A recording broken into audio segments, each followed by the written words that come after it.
Mas maayo ang pag-adto dito aron ka makakaton, no? Amen. Ang atong pag-anhi diri igsoon ato ning gipakabilihon kayo. Hallelujah. Niyata sa pagsimba o nagtuon ta sa pulong sa Ginoo. Amen. Diha sa atong panagkatigom, dunay giingon ni Apostol Pablo igsoon dinhi sa unang Korinto, kapitulo 14, bersikulo 26. Migso, no? Mga igsoon, mao inigtigom ninyo, ang uban mag-awit, ang uban magtudlo, ang uban magwali. Naani sa atong palimbahon karon, no? Sumala pa sa pagpaila sa balaan nga kasulatan, no?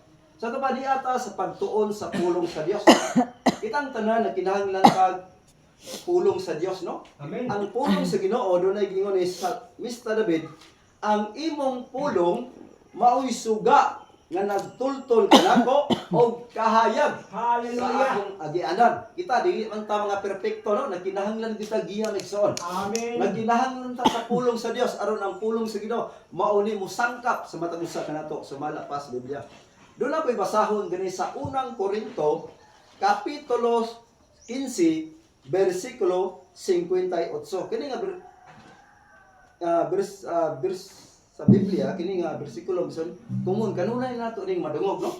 Kung nagbasa ta. Basahon ako ang 58. Busa mga minahal kong kaigsuonan, tindog kamo nga lig-on og dili matarong.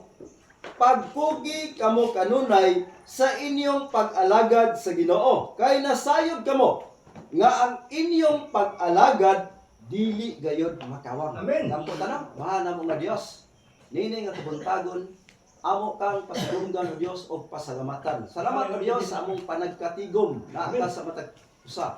Ablihi Ginoong Dios ang matag usa namo kasing-kasing Amen. nga mahimong kapugsan o Dios imong mapulong aron Ginoo padayon kami sa pagkinabuhi subala sa imong kabuton.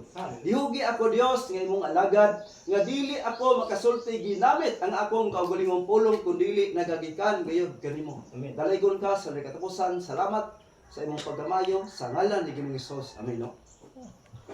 Usa sa atong isgutan karon ang mahitungod kini sa atong pag-alagad, no? Ingon ni Apostol Pablo Megson sa akong gibasa, pagpugi kamo kanunay sa inyong pag-alagad. Nganong gikinahanglan nga maningkamot magpugi magita diha sa atong pagpangalagad, no? Ingon sa Roma kapitulo 12 bersikulo 11. Basahon nato unsa gingon diri Megson. Roma kapitulo 12 bersikulo 11.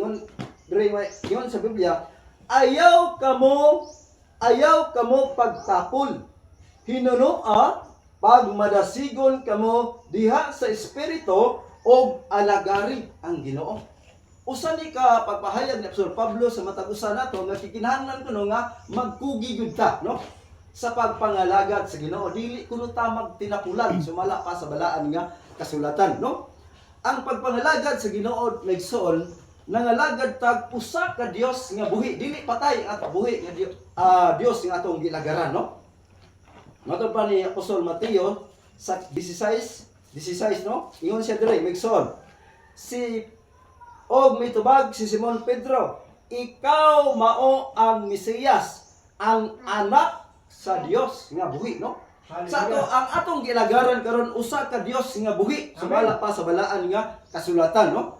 Muna nga giingon ni Apostol Pablo dinhi sa unang Tesalonica kapitulo 1 bersikulo 9.